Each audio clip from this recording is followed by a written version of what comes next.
Hello, this is Victoria Joe coming to you again in the nighttime, but this time it's on purpose and planned. The last two videos I put up kind of spur of the moment, and they were at night because I was trying to test my camera and trying to figure out exactly how I felt about uploading lots of videos on YouTube. Well, I did find out it takes a couple hours to upload one of my videos from this camera, and I'm not quite sure how I like that, but maybe if some of you out there can tell me why it takes a couple of hours and what I need to do, including maybe buying a new camera, then let me know.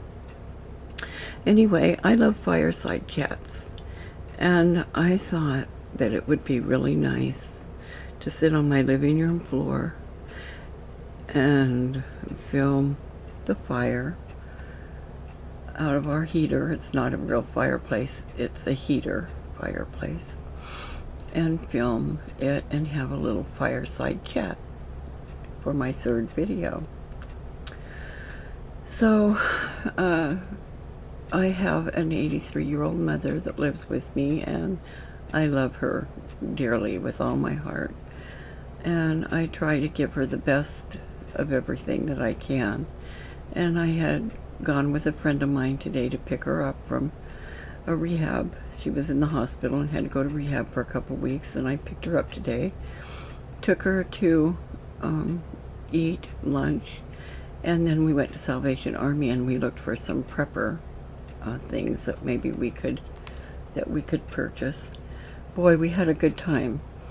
I found out that Salvation Army is one of the, probably the best, or Goodwill probably, but we went to Salvation Army, but is one of the best places to buy prepper items, because there's so many to choose from. And if you have creativity and you're very keen on being on ingenuity, then you really find a haven there.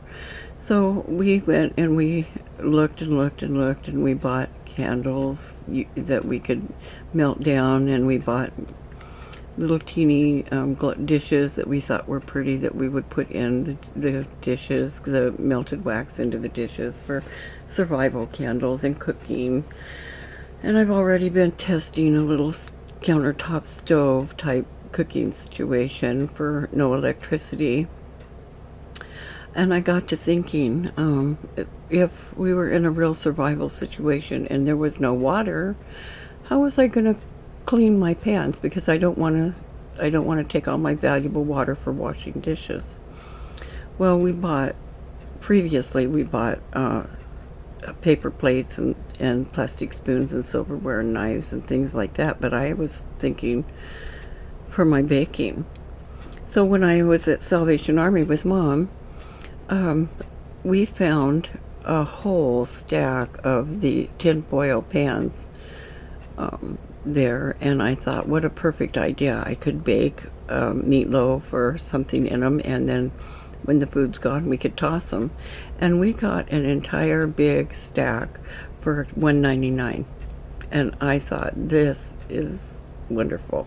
So now I'm going to be searching the Salvation Army and Goodwill for the tinfoil pans of all different sizes. We bought small sizes there, but they would make just little individual loaves of bread. They would bake bread, they would make meatloaf, they would even make candle holders, really, if we wanted to. But my purpose for them is to be able to bake and toss my baking dishes away.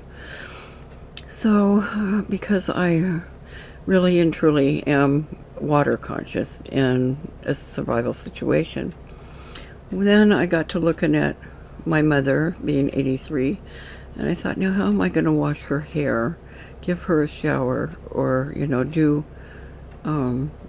do anything like that with a very, with me trying to protect my water supply. And I do have a stack of pre-washed towelettes that I have purchased, gobs of them, probably a closet top full of them, that I intend to cut in half and use for her and for me if we were in a no water situation.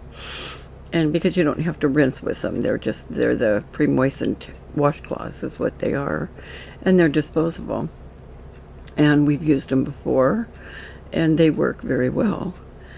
So what I decided to do was I tested it out. I tested out a milk jug, and I put a straw up with the flex end, the straw with the flex end, up to the milk jug to figure out where I would want to spout.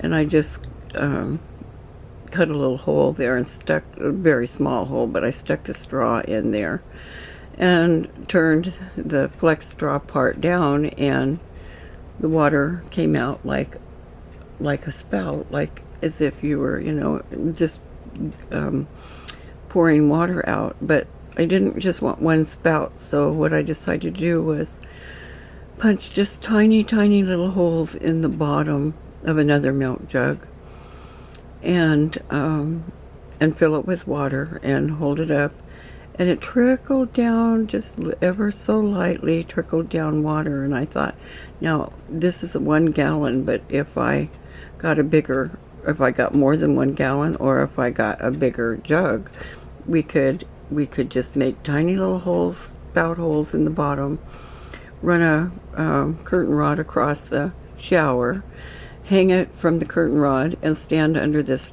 really nice trickling of water, and we could technically shower in a no-grid situation, or in a no-water situation. And in order to heat the water, of course, I already had that figured out with the stove.